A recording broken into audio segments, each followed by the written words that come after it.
Welcome back. We have changes today to controversial rules over the morning after pill and over who will be allowed to buy a cheap over-the-counter version of the contraceptive. The FDA has decided that women of any age, including girls under 17, will now have access to brand new generic versions of the pill.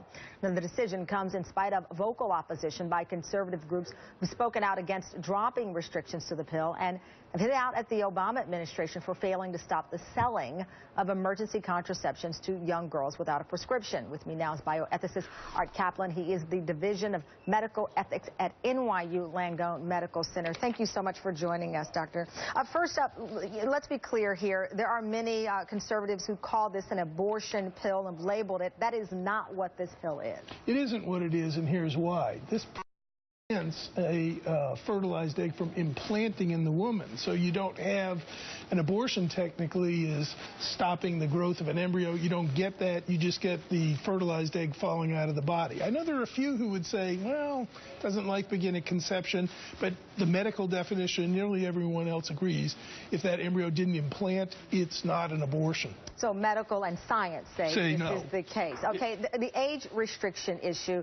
Penny Nance, who's the CEO of Concerned Women for American conservative group, said back in June, after the Obama administration stopped fighting to keep age restrictions, quote, "I sincerely feel for the future health and wellness of women and children as doctors, parents, and pharmacists are eliminated from this very serious conversation about sexual activity, pregnancy, fertility, and overall health." Let's talk about this, the wellness, though, of women as it relates to this. What, if any, concerns are there? They're not huge. This is the same as the birth control pill, just kind of coming in a intense dose. It only works if you take it within 48 hours. I think the safety profile here is very good. It's going to be hard to argue that you shouldn't make it widely available on safety grounds. Very safe drug. Okay, now the generic version of the drug to prevent most pregnancy, apparently there is a weight, you have to weigh less than 165 pounds. That's simply because you need a bigger dose if you're heavier than that, that's all. So that is not for any health issues related to this. And this generic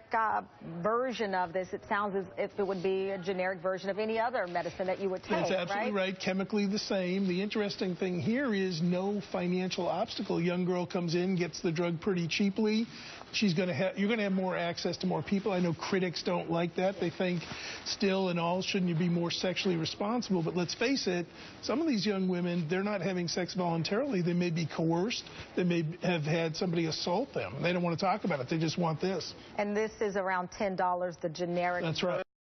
Of this. And back to the age requirements there on the pill itself, it says not recommended, but they will not ID teenagers, young women, because you're not a kid, you're 17, when you're going into... Right. They're not supposed to use it for someone under 17, but they're not obligated to ID these women.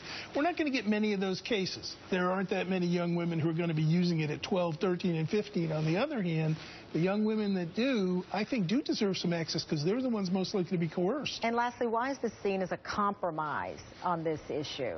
Well, it's a compromise because there was a debate that it was going to be by prescription only. Now it's coming over the counter. It's got some restrictions, you know, don't use it under 17 and so on. Still, I think the policy solution is, my personal view is it's the right one.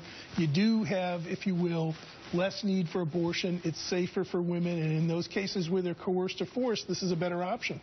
Thank you very much, Arthur Caplan, bioethicist with the Division of Medical Ethics at NYU Langone Medical Center. Thank you for talking with us.